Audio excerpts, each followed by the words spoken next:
شروع اللہ کے نام سے جو سب پر مہربان ہے، بہت مہربان ہے۔ الف لام را، یہ اس کتاب کی آیتیں ہیں جو حق واضح کرنے والی ہے۔ ہم نے اس کو ایسا قرآن بنا کر اتارا ہے جو عربی زبان میں ہے تاکہ تم سمجھ سکو۔ اے پیغمبر، ہم نے تم پر یہ قرآن جو وحی کے ذریعے بھیجا ہے، اس کے ذریعے ہم تمہیں ایک بہترین واقعہ سناتے ہیں، جبکہ تم اس سے پہلے اس واقعے سے بالکل بے خبر تھے۔ یہ اس وقت کی بات ہے جب یوسف نے اپنے والد یعقوب علیہ السلام سے کہا تھا کہ ابا جان، میں نے خواب میں 11 ستاروں اور سورج اور چاند کو دیکھا ہے۔ میں نے دیکھا ہے کہ یہ سب مجھے سجدہ کر رہے ہیں۔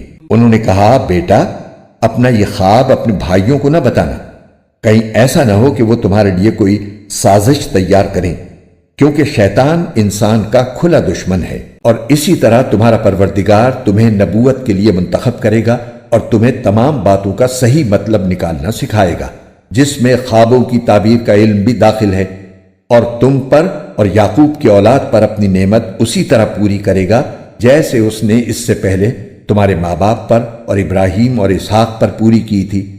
یقیناً تمہارا پروردگار علم کا بھی مالک ہے، حکمت کا بھی مالک۔